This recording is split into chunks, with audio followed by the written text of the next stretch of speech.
ఎన్నికల ముందేమో అందరికీ పరమాన్నం పెడతా అని చెప్పిండు. కానీ పవర్లోకి రాగానే ప్రజలందరికీ పంగనామాలు పెట్టినట్టుంది రేవంత్ రెడ్డి తీరు. మీరు వారి 6 గ్యారంటీల్లో మొట్టమొదటి హామీ మహాలక్ష్మి అమలు కాలేదు. 6 గ్యారంటీల్లో చివరి హామీ చేయూత, వృద్ధులకు వితంతువులకు 4000 పెన్షన్, అది అమలు కాలేదు. పోనీ ఆ మధ్యలో ఉన్నటువంటి కొన్నైనా అమలు చేస్తాడేమో నిజాయితీగా అంటే దాని విషయంలో కూడా అన్ని కోతలే ఉన్నాయి. I will explain. అందులో రేషన్ కార్డుల విషయంలో కానీ, వ్యవసాయ కూలీల విషయంలో కానీ, రైతు బంధు విషయంలో కానీ, పేదలకు ఇల్లు అందించే విషయంలో కానీ అన్నీ కూడా కోతలే ఉన్నాయి. దేవుళ్ళ మీద ఒట్లు పెట్టి మోసం చేసింది చాలదన్నట్టు ఇప్పుడు 26 జనవరి అంటే ముఖ్యంగా రాజ్యాంగం అమల్లోకి వచ్చినటువంటి దినం.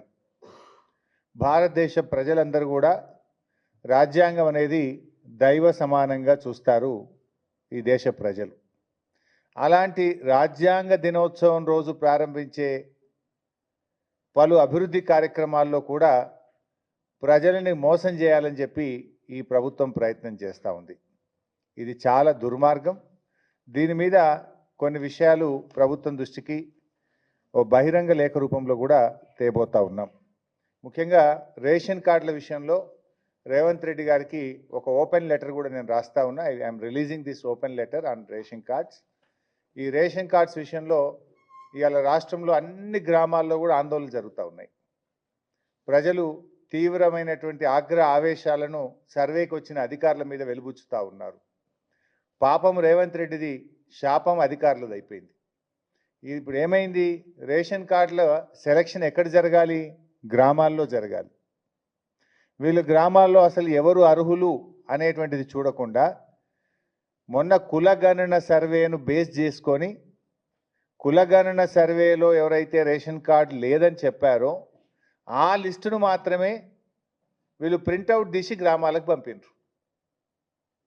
అంతకుముందు ప్రజలు ఆన్లైన్లో మీ సేవల ద్వారా అప్లై చేసుకున్నారు. రాష్ట్ర వ్యాప్తంగా కొన్ని లక్షల మంది ప్రజలు ఆన్లైన్లో మీ సేవలో రేషన్ కార్డు కావాలని అప్లై చేసుకున్నారు.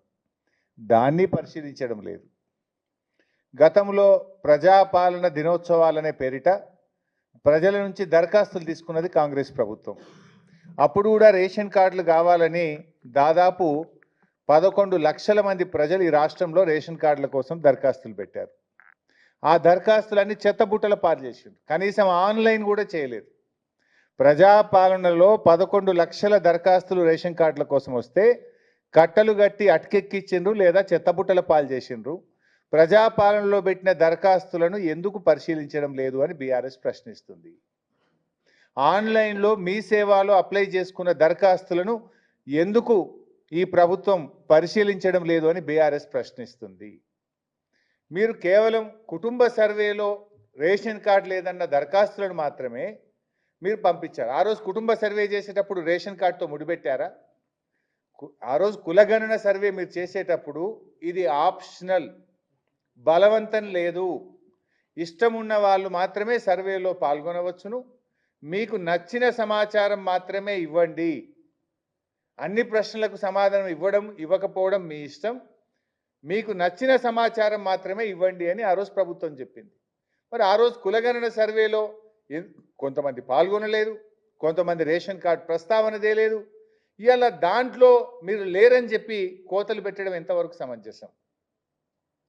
కులగణన సర్వేకు రేషన్ కార్డుకు ముడిపెట్టడం ఎందుకు అంటున్నా నేను. ప్రజాపాలనలో ఇచ్చిన దరఖాస్తులు ఎక్కడ పోయినాయి? ఆన్లైన్లో మీ సేవలు అప్లై చేసిన దరఖాస్తులు అలాగే ఉన్నాయి కదా. ఉదాహరణకు నా దగ్గర నా నియోజకవర్గం నంగనూరు మండలం గట్లమల్యాల గ్రామంలో ప్రజాపాలనలో 110 మంది దరఖాస్తులు పెట్టారు. ఇవాళ ఆ ఊరికి 40 మంది మాత్రమే లిస్టు అధికారులకు వచ్చింది. అధికారులను అడిగితే మాకేం తెలియదు సార్, ఇది ప్రజాపాలన దరఖాస్తులు కావు, ఇవి ఆన్లైన్ దరఖాస్తులు కావు, హైదరాబాద్కి వెళ్ళి మాకు ఈ పేర్లు ఇచ్చిండ్రు 40, వీళ్ళు అర్హులా కాదా పోయి కింద చెక్ చేయమన్నారు అంటున్నారు. మరి ఆ 110 మంది ఏం కావాలి అంటే ఈ రకంగా ఇలా రాష్ట్రం అంతా కూడా ప్రజలు తీవ్రమైనటువంటి ఆందోళనలో ఉన్నారు.